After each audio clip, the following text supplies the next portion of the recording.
Initially, I was working at Bank of America just like everybody else, you know, on lunch one day and was downtown, grabbed some emos and shit. And just so happens that the building that they were in is like completely vacant on the two right sides of it. It was a bigger space than it was a space that I was looking into. So initially, I just got the contact information to speak to the landlord as far as even doing a solo exhibition there. And then over the course of months and me paying up to honestly do the show, we built the relationship, and he kind of liked what I was doing and just more so wanted to see if I wanted to do it a little longer term. So it went from basically being a 1 day, me paying him for 1 day, to turning into a 3-year relationship.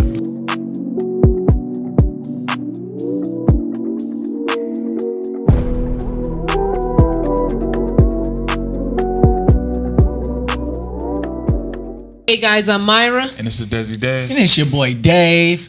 And you are tuned in to Twisted Youngins. And to my left, got the notorious Cass King in the building. Hell Peace. How you doing?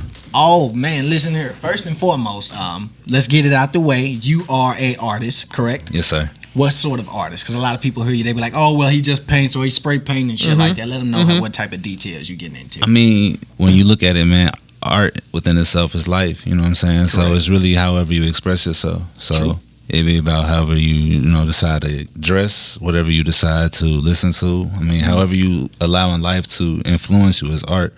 So I mean, well, naturally, my form that I would say I go to first will be painting naturally, but I do interior design, mural work, do logos, just really kind of pretty much everything when they want to do to the fact of art, honestly. Yeah. And you are the owner of Magnify Art Gallery, correct? Yes, sir. Your work Put has some been respect on that. and also his work. Put some respect on that. His work has been added to Central Illinois African American History Museum in Springfield, correct? Yes, sir. That's dope. Come on, bro. Yeah, That's dope. So how did you get into like having like your own building, like and not only that, what was that like for you? Like, man, like I know that's a big accomplishment. Like, man, like. Well, I mean, like I say, everything really starts with a dream. Having some people want to take the time to even listen to you and then also believe into the dream is the biggest thing. So initially, I was working at Bank of America just like everybody else, you know, on lunch one day and was downtown, grabbed some emos and shit. And just so happens that the building that they were in is like completely vacant on the two right sides of it. It was a bigger space than it was a space that I was looking into. So initially, I just got the contact information to speak to the landlord as far as even doing a solo exhibition there. And then over the course of months and me paying up to honestly do the show, we built the relationship, and he kind of liked what I was doing and just more so wanted to see if I wanted to do it a little longer term. So it went from basically being a 1 day, me paying him for 1 day, to turning into a 3-year relationship. Wow. There you go. Yeah. There you go. Wow. And that's the point, building relationships out here. Absolutely. So it sounds like he believed in what you were doing. Yeah, absolutely. And I mean, with that, you can't. I think with me, I think the problem, it's not necessarily a problem, but I'm my worst critic. So it's like when most people, they're like, all right, well, I own a gallery. But it's like the pressure of being, well, when I did the whole gallery situation, I was 27. So it's like, not only am I doing the gallery, but I'm black, and now I'm like the youngest gallery owner in the city. So it's like, that's pressure. But with that, it's like, instead of folding, you know what I'm saying, I look at that as motivation. So now I got to do something bigger every time, you know, so. That's just kind of how I do it, never really being content with anything. That's what's up, man. Yeah. I mean, can we, before we dive into your painting career, because you are great at what you do, obviously. Appreciate it, man. Can we get a start now? Like, where are you from? You know what I'm saying? How was your upbringing and whatnot? Okay, well, I'm born and raised, and I was actually in Springfield, Illinois. Okay. And that's kind of how I got the relationship with the museum. But like you said, we'll dive into that a little later. But it's weird, man. So like, you know how everybody typically on Saturday mornings when we were kids, we get up, get that cereal, go to the cartoons. Yeah. At the time, you know what I'm saying, living in Springfield wasn't necessarily the nicest area. You would think being that it's the state capital that it'd be kind of cool, but like it's not like that on the east end. Oh, no. So it's like waking up on Saturdays, instead of me watching cartoons, I was infatuated with Bob Ross on Channel 9. Okay. So it's like that was before Arthur and all that type of shit came on. You know, you had the dude, this white dude with an afro, and it's like he was so cool. So it's like, in my opinion, I felt like he was smoking weed. You know what I'm saying? It's like dude was high. Because you couldn't just be that cool, but then just doing a backstory on him. He was in the military and like was a drill sergeant, but it's just like he was stationed out in Alaska. So it's just like doing the research on figuring out how he started painting is what really made me look into it. Mind you, I'm 5 and 6 years old, so it's like at this time I'm not necessarily dealing with paint. I was just drawing. But you know, I remember getting whoopings for actually, you know, drawing on the walls and shit. So it's like now this is something that they actually did to honestly keep me out of trouble. So that's really where it started. That's what's up, man. I like that. I mean, with you starting out, like you said, that was his motivation. What do you feel was your specific motivation? Like, at what point in time did you just say? Because I know you said you were in the bank one day, you know, working at the bank and everything. What was your specific thing that said, you know what, I got to take this shit and run with it? Like, this is my talent. I know this is my niche. Let me go ahead and take it and run with it. I mean, to be completely honest with you, just tired of being in the streets. Gotcha. Like, coming from that background, like, when people speak of trap, you know what I'm saying, they think of that. They think of the trap music. They think of the guns. They think of the dope. But it's like, my mom's a convicted drug felon. Like, I didn't live through drug raids. I didn't, you know what I'm saying, I didn't did my own dabbles. I didn't, you know what I'm saying, didn't have close deaths with, you know, close calls with death. Then, you know what I'm saying, almost in jail time, the whole works. But it's like taking them influences or looking at that and then flipping it into a positive. Now it's like, instead of me talking about trap, I say the same thing every day. Take risk and prosper. You know what I'm saying? So it's like flipping the narrative on what people look at is something negative, and then, you know what I'm saying, inspiring the youth as well as people that didn't literally seen me from being that dude to where it's like in the street selling whatever, to where it's like now I'm doing the exact same thing, applying the exact same hustle to something legal. I ain't got to turn my back. I ain't got to look over my shoulder. Oh, yeah. You know what you mean by risking your life? Like, what happened? Well, let's see. So even my freshman year of high school, like, I had one of my best friends, and it's like, you know, we wasn't, like I said, you know, if it wasn't sports, if you wasn't playing basketball in Springfield, you was probably hustling. Right. You know what I'm saying? So we was kind of doing a little bit of both. So it's like every morning, we smoking. His brother typically take us to school, but just on this day, randomly one of his homeboys picked us up, took us to school. En route, you know, naturally we smoking before we get to school, and we pull up, and he like, man, I left my book at home. We finna roll this other blunt. You wanna go? I'm like, no, I'm straight since we're in the front of the school. Just call me when you get back. 5 minutes later, the exact same car that I was sitting on was hit with about 30 bullet holes. God damn. You know what I'm saying? So it's like 5 minutes, literally 5 minutes from, you know, that peer pressure of being with your boys or sitting there doing what's right. You know 5 minute difference maker. And it's like, with those type of situations, you shouldn't take it lightly. You know what I'm saying? Like, because that man promised, you know what I'm saying? That man had a promise in future too. You know what I'm saying? And it's like, this did happen to me on more than one occasion throughout life, to where I didn't sit there and been this close to somebody to where, you know what I'm saying, they meant something to me and they didn't, you know what I'm saying, lost their life. So it's like, with that influence, knowing that you can be literally a minute from losing your life, you don't want to sit there and be, you know what I'm saying, adjusted to the same shit. So it's like, yeah, you know, the money cool, but it's like, at what risk? You know what I'm saying? I got kids. You know what I'm saying? I don't want them to sit there and just have a memory of me. You know what I'm saying? I'd rather make memories with them. So it's like, looking at all these different influences, man, it kind of, in a sense, it'll fuck you up, because it's like, these people ain't here, but like, why they not here? You know what I'm saying? You got to keep going. You got to keep going for them too. Oh yeah. Yeah. I also have a question. Well, it's not, I wouldn't even say it's really a question, but I noticed, like, going through like a lot of your art. Okay. And even when you draw, like when you draw black people, you don't just draw them with a solid color. Like, you include several colors, maybe like a red, a blue, I think I saw a green or a yellow or a purple, and it's just all not just thrown on there, but you can see it clearly. Like, did you do that intentionally? Like, okay, this is to, like, a colored person? Yo, that's truly flattering that you caught on to that. I think that's dope, because that's kind of like what I do with my art. Is kind of like, I do stuff for me, so it's like, it's not really, I mean, every piece is a conversation piece, but ultimately that was exactly what I was trying to do. Because when you think about black people, everybody here, I mean, you know what I'm saying, no disrespect to you, but however, you know what I'm saying, we're all black people, but my skin is different from yours, your skin is different from mine, but that doesn't make our origin any different. You know what I'm saying? Like, even with the piece that I brought, you can look at that and tell that that's a black woman, but nothing about her is black. Correct. You know what I'm saying? So it's like, why limit yourself? You know what I'm saying? The color of being black or your origin shouldn't limit to who you really are as a person. Correct. You know what I'm saying? Because, yeah, I'm fair-skinned, but I'm going to go, if I get pulled over, I'm gonna go to jail just like you. Yeah.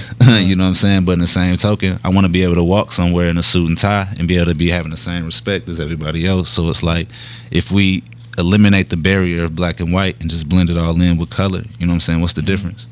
True. That's some And that's why you humanitarian put shit white right in there, my on it friend. as well. Exactly. What's do you the difference? do you have any leaders or someone that may inspire your work or inspire the way you think, like that you've looked up to? Or Yeah, absolutely. I have a lot of people that honestly influenced a lot of things that I do. One of my biggest influences, rest in peace, was my grandfather.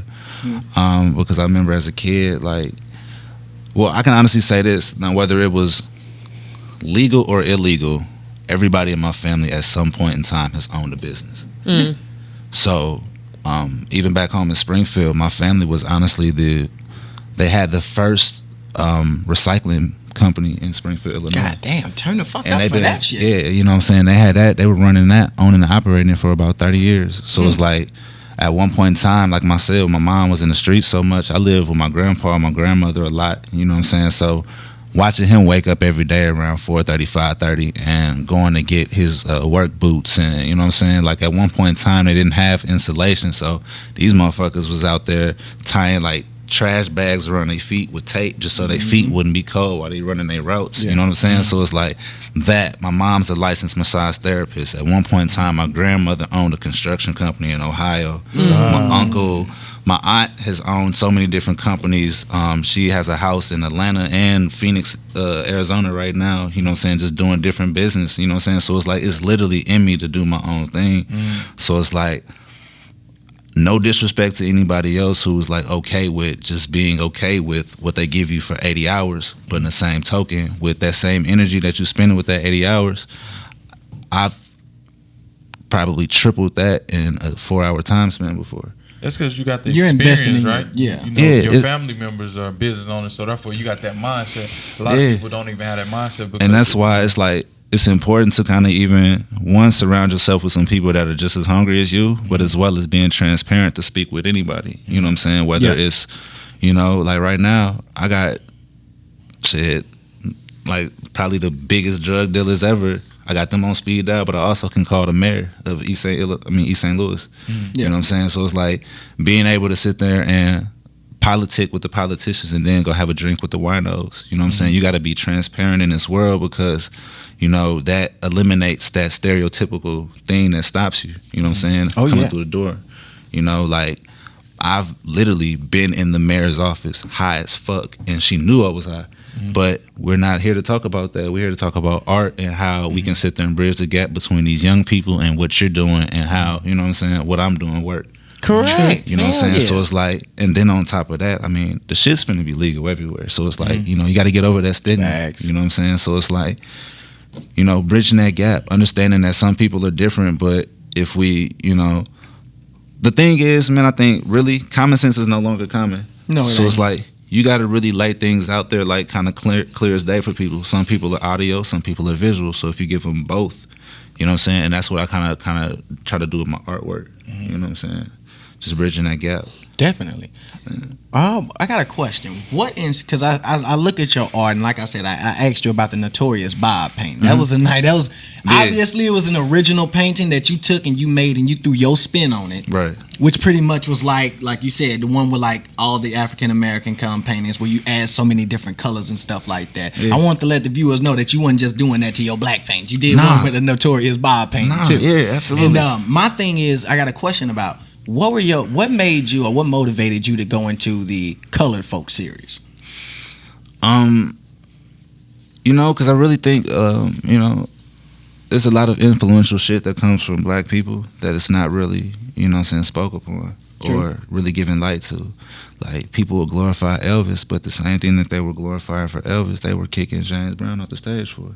You know, winding his hips and all that type of shit. You know what I'm saying? They was doing the same thing. But it's like, it's not really about going tit for tat, but it's just acknowledging the fact that black people are great as fuck. Yeah, we go through a lot of trials and tribulations, but I think, you know what I'm saying, when you're born to lose, built to win, you should be, you know what I'm saying, you should celebrate that shit too. Because it's a lot of people, you know what I'm saying, we could be dead. I damn near walked out of here when you said that. No, I'm just saying though, bro. It's real. You know what I'm saying? It's just real, bro, because it's like, dog, you know, remember that shit. I don't think nobody has not had an experience to where it was traumatizing. Correct. No matter what area you're from, no matter if you're black, white, purple, whoever, gay, straight, everybody's had some type of traumatic experience that made them never forget something. Yeah, You know what I'm saying? So with that, why can't you take that negative and, you know what I'm saying, flip it? Like, if you look at it, life is like a big-ass battery, bro. You know what I'm saying? You have to have your negative and your positive to make all this shit work. Oh, yeah. Because if it was too good, when something bad happens, you wouldn't know how to handle it. You know what I'm saying? But if it's all bad, you know what I'm saying, you might not ever appreciate no good shit. You know what I'm saying? You got to learn how to balance it all. True that. Now, flipping the switch a little bit, you are married with three children. Correct. Turn up. There we go. Yeah. Goddamn. Congratulations on that. Appreciate it. And to be completely honest with you, bro, no, I haven't always been faithful. That's what I was going to ask you. Is No, it tough it's being not. married to because most people when they get married, they think it's. I don't know if it's more just to say, "Oh, I'm married," but some people look for at it as marriage financial do gain. take a lot of work. No, and I think I can't necessarily speak on anybody's situation, but I can only speak on mine. With me and my wife, we were best friends before we're anything, and with that, we've been together for 10 years. So it's like it wasn't no 20s, you know what I'm saying, out kicking it. Well, none of that, you know what I'm saying. We owned our house by 24. You know what I'm saying? We had our first child, we got married, you know what I'm saying? Then, you know what I'm saying, the other kids happened. But it's like with that, it's never going to be easy, and I don't fault her for doing anything wrong. It's just more so with me. And I think it also comes with the territory of being one of those type of people to where I think some people look at it as friendly, or I just look at it like I kind of communicate with a lot of different people. So I think, you know what I'm saying, that could possibly be an issue too. Yeah, that's You know the what I'm issue. saying? You married. You can't be out communicating with women. No. We just But had- they have no. relationship And it's not shit. even. And it's not even. And I think it's another step further than that, because it's not even that I'm cool with these models. Like I be body painting First of all, you strippers. said I was models. just finna, because you know, you brought he's in right, because models. he do body paint. I be wanted body to ask painting you with about strippers that. and Yeah. like, but it's like not even like it's not even on no. Oh man, when I see them, I'm trying to fuck on them or nothing. Like these are like legit homies. Like you know what I'm saying. So it's like I've built more relationships with women in the art world than I have with men. So it's definitely hard because outside of the art world or anything of that, I'm still a man and I've made my mistakes. So True. coming into the light of all of this, you know what I'm saying, it's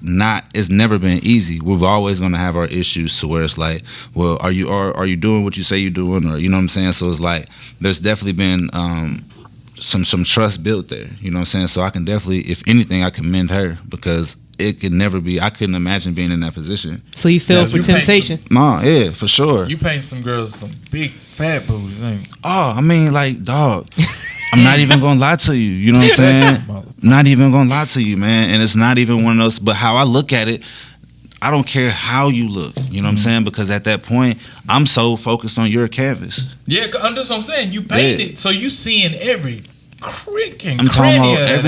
everything. You know what I'm saying? And it's like it's one of those situations to where you got to sit there and realize what's more important: trying to get a nut or trying to build a relationship and then have a repeat client. You trying to get another But dollar. some of them girls, some girls is aggressive like wolves. No, and that's so the they might be thing. trying to get a piece of that nut. So you gotta pick and choose your clientele. True. You know what I'm saying? Because not all money is good money. You know what I'm saying? Like I've turned down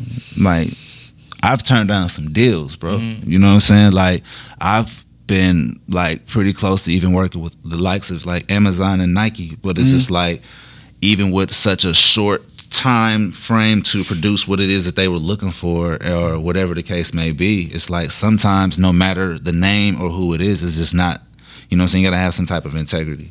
True. You know what I'm saying? So I think initially coming into what I do now versus me just being a husband or just being with her, you know what I'm saying, those lines definitely got jaded, and it was definitely something I did. You know what I'm saying? At least you man enough to admit that. What was the problem? Well, so I'm not going to sit there and say, I was sitting there talking directly with the motherfuckers in Oregon it was definitely through a third party. Correct. And with that third party, it was like, it was some last minute shit. Oh man. So it's like, you expected me to produce, I don't know, eight paintings. Right. But what the thing was, I think they were trying to, use. It's been so long ago, but if I'm not mistaken, it was like basically trying to use like candy with the newest shoes, like trying to merge them.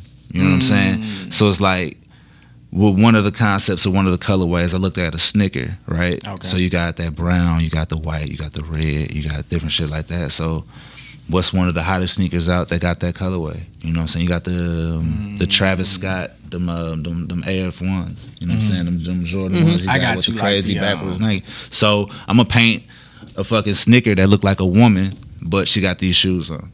And Okay. it's like, so doing 8 of those, but you told me this shit like 4 days ago. Like and the you only Michael smoke Jordan weed thing. with that creativity like that. Yeah.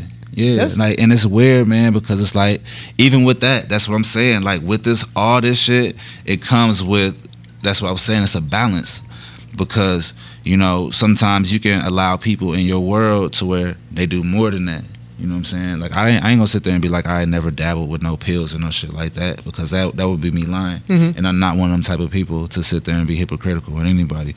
Now, that was a point in life to where it was super dark too. You know what I'm saying? Yeah, you think you rolling, you kicking it, and you creating, but however, when you come down, you know what I'm saying, you still got all them Still gonna be problems. there. You got to Still, deal with it. you know what I'm saying? Reality still kick you. You know what I'm saying? So it's like, that shit was above. You know what I'm saying? You got to realize you're above that shit, and you got to realize you're above the people that's doing it too. You know what I'm saying? No matter the friendships or anything, because now you're interfering with me personally as well as business. Oh yeah. You know, and that's important because I'm feeding shit. Not only am I trying to support myself as an artist, I got a wife and I got 3 boys. I got a lease for my gallery. I got a mortgage. You know what I'm saying, my nigga? Yeah. And I don't got no job neither. Yeah, you got shit to do. So, Like you said, you this got shit shit to do. real, bro. You know what I'm saying? So I can't be hot like that. You know what I'm saying? So it's just definitely, like I say, man, everything's a balance.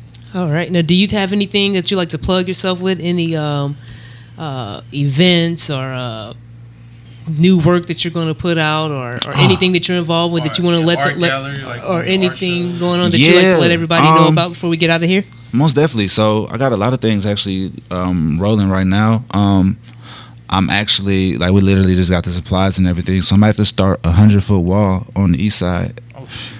Yeah, about to paint a 100-foot wall downtown East St. Louis. And what it's doing, so I got a partnership with a foundation called the I Am East St. Louis Magazine and Foundation. Now, unfortunately, one of the founders of the company, she actually just surpassed the cancer. So initially, it was just her vision that we were actually working on. How long ago was it that she passed? Like, literally months. Like, it's been a couple months.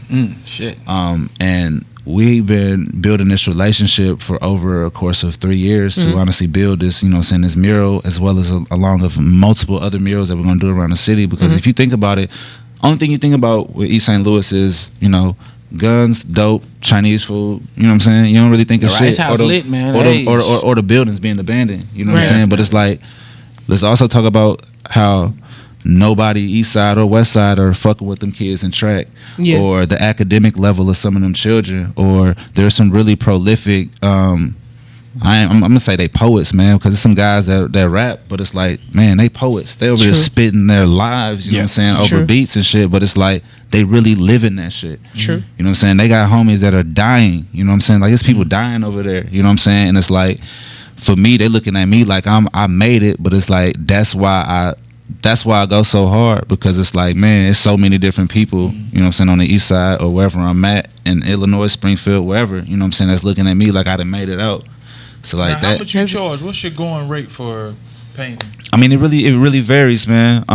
Because like I say, man, you can have a client to where you'll say, oh man, well, I want X amount of dollars. They were like, okay, well, my budget was shit, $10,000. You like, well, shit, all right, bet. So what I would have charged you might be different from that person, but in the same token, I custom build everything. Okay. You know what I'm saying? So it's not like I have a lot of work unless it's something that I've conceptually thought of, like a body of work.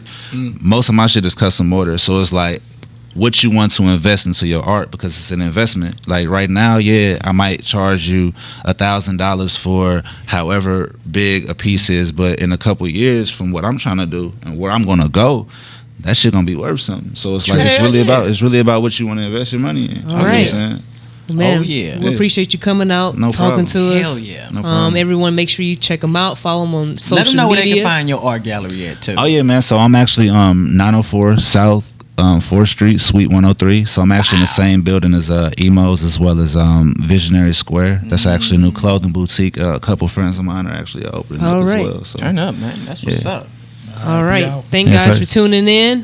Be on the lookout for Kaz King. absolutely, New content. yeah, most Art definitely. gallery, all that good shit. Yes, sir. All right.